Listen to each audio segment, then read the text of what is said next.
अयोध्या में माता सती का ऐसा दिव्य धाम जिसके दर्शन मात्र से ही भक्तों की सारी मनोकामनाएं पूर्ण हो जाती हैं और जीवन धन्य हो जाता है।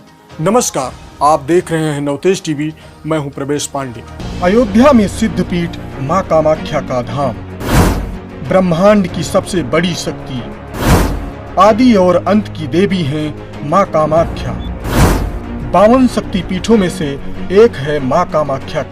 अयोध्या जनपद मुख्यालय से करीब 65 किलोमीटर दूर घने जंगलों में सिद्धपीठ मां कामाख्या धाम देवी के दर्शन से भक्तों की मुराद पूरी होती है।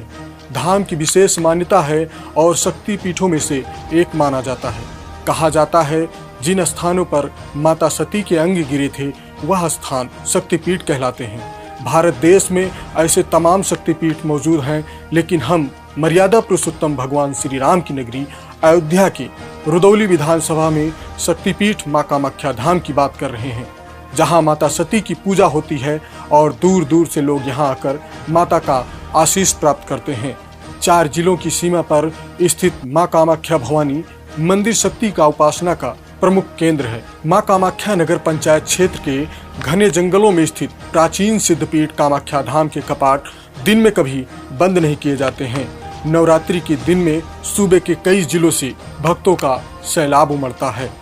धाम के पुजारी इंद्रेश कौशिक जी कहते हैं कि यहाँ एक दिव्य धाम माँ का नीर लगाने से नेत्रहीन को माँ आशीर्वाद में दिव्य ज्योति प्रदान करती हैं, जिससे नेत्रहीन को पुनः संसार देखने की शक्ति मिल जाती है। माँ का जो दरबार होता है बड़ा ही ममत्व भरा दरबार होता है। अगर माँ ने ममता लुटाई न होती तो ममता मई माँ कहाई न होती। माँ के स्नान के पश्चात जो आंखों में नीर लगाया जाता है वो कुछ है नहीं, बस एक माँ की अदृश्य शक्ति जो हमको प्रत्यक्ष रूप में दिखाई पड़ती है। माँ को स्नान करवाने के बाद जो जल जाता है नीरकुंड में जाता है वही नीर है।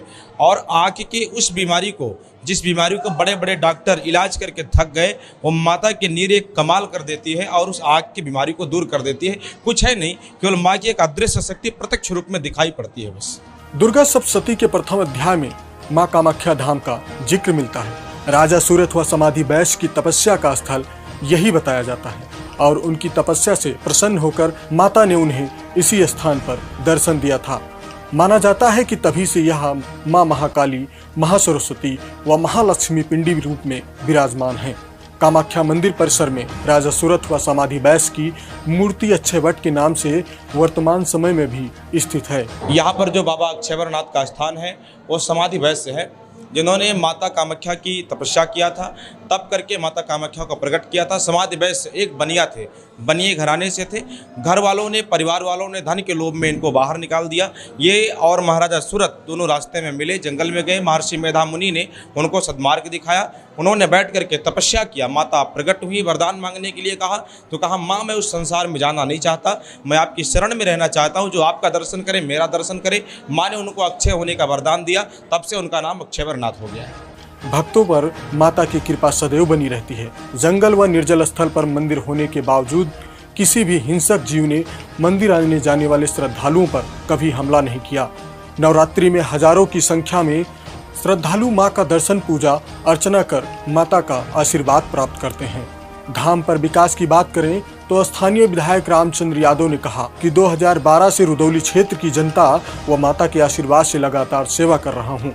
अरसे से, बाल्यकाल से हम लोग अपने इस पीठ से जुड़े रहे और जिसके नाते जब इस क्षेत्र में सेवा करने का अवसर मिला तो भक्ति की शक्ति से ही सारी नेगेटिव, नकारात्मक ऊर्जा समाप्त हो जाती है।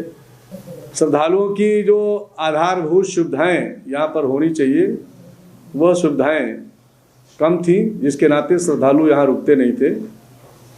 अब जब से हम लोगों ने यहाँ पर काम करना शुरू किया तब से लगातार यहाँ की आधारभूत सुविधाएं श्रद्धालुओं की, माँ भक्तों की जो आवश्यकता है उसके अनुसार पर बढ़ी हैं। उसको हमारी प्रदेश की योगी सरकार ने अच्छे ढंग से, बेहतर ढंग से पूरा करने का काम किया है। यहाँ पर चाहे पेयजल की समस्या हो उसको समाप्त किया है। यहाँ पर अगर कोई श्रद्धालु रुकना चाहता है तो आवासीय संकट था उसको समाप्त किया है।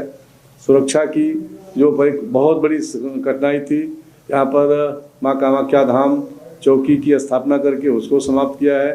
52,000 नए थाने का सृजन करके हर तरह से सुरक्षा को मजबूत किया है। स्वास्थ्य के क्षेत्र में भी यहाँ पर एक राजकीय CSC केंद्र की स्थापना हुई। स्वास्थ्य के क्षेत्र भी श्रद्धालुओं की जो आवश्यकता है उसको भी हम आज पूरा कर रहे हैं। शिक्षा के क्षेत्र में भी यहाँ पर पहले के जो विद्यालय से उससे अच्छे विद्यालय बने हैं। राजकीय इंटर कॉलेज की स्थापना हुई है। निश्चित रूप से जहाँ एक तरफ श्रद्धालुओं को अपनी आस्था के नाते माँ का दर्शन मिलता है, अब यह माँ कामाख्या का जो स्थान है यह नगर पंचायत के रूप में परिवर्तित हुआ है और अब बहुत बड़ा बदलाव इस क्षेत्र में खास तौर से माँ कामाख्या नगर पंचायत क्षेत्र में आने वाले दिनों में होने जा रहा है। मां कामाख्या के नाम से नगर पंचायत का गठन हुआ। परिक्रमा मार्ग से लेकर मंदिर समीप CSC गेस्ट हाउस, यात्री निवास और GIC इंटर कॉलेज का भी विधायक के अथक प्रयास से क्षेत्रवासियों को सौगात के रूप में मिला। फिलहाल के लिए इतना ही। नमस्कार, देखते रहिए नवतेज टीवी।